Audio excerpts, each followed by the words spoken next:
माननीय अध्यक्ष महोदय, जिस विषय पर माननीय मुख्यमंत्री जी ने भी अपनी बात कही और माननीय सदस्य श्री जनार्था जी ने भी अपनी बात कही, मैं सिर्फ इसमें यही कहना चाह रहा हूँ। चलो बुला देते हैं कि ये विषय सचमुच में अनुरोध पर ये विषय जो है बहुत गंभीर विषय बनते जा रहा है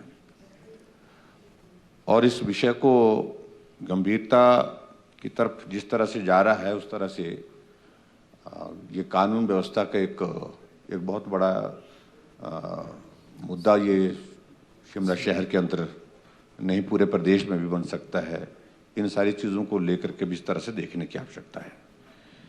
अध्यक्ष महोदय, ये जो स्ट्रीट वेंडर का जो जिक्र किया है, हमने अपनी गवर्नमेंट के दौरान ये प्रयास किया था, क्योंकि बहुत आसानी से हिमाचल प्रदेश में बाहर का कोई आदमी आता है वो पहचाना जाता है, मालूम पड़ जाता है यहाँ का नहीं है, आने के लिए किसी को रोक नहीं है।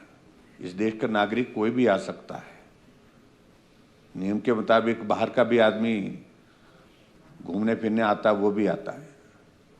लेकिन जिस प्रकार से एकदम जो है ये बहुत बड़ी तादाद में ऐसे लोगों का आना जिनको हम जानते नहीं हैं, वो कहाँ रहते हैं ये भी मालूम नहीं है और उनकी पृष्ठभूमि क्या है, बैकग्राउंड क्या है ये भी मालूम नहीं है।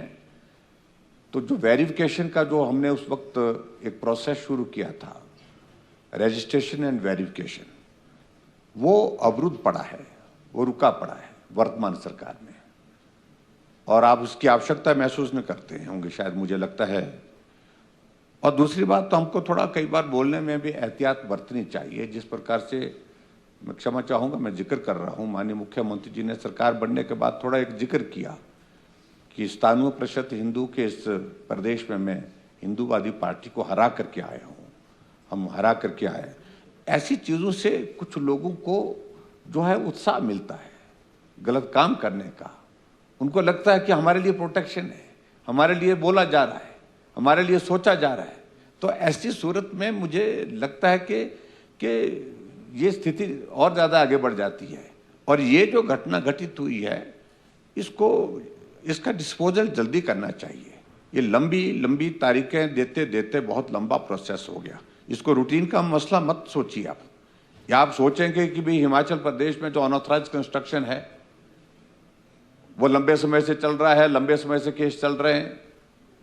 वो एक इंडिविजुअल विषय हो सकता है किसी का अनऑथराइज्ड कंस्ट्रक्शन का, जिसका कोई घर अनऑथराइज्ड तरीके से बना है, लेकिन ये कम्युनिटी से जुड़ गया है, ये विषय ये समाज से जुड़ गया है, ये प्रदेश के बहुत बड़े वर्ग की भावनाओं से जुड़ गया है ये विषय। इसलिए सारे विषय को अलग तरह से देखने की आवश्यकता है।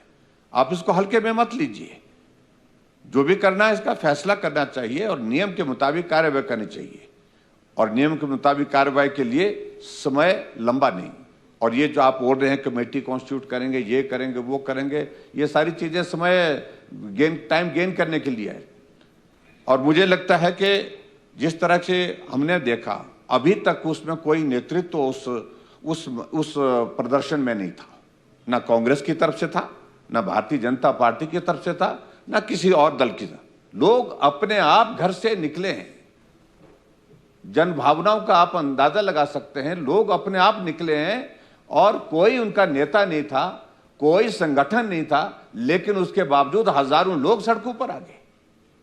ऐसी सूरत में इस सारे विषय को बहुत अलग तरह से देखने की आवश्यकता है, इसकी गंभीरता को समझने की आवश्यकता है। और जो अनऑथराइज्ड कंस्ट्रक्शन बाकी पूरे प्रदेश भर में हुई है उसका दायरा अलग है, उसका एक अलग तरह का तरीका हो सकता है सोचने का, मानने का।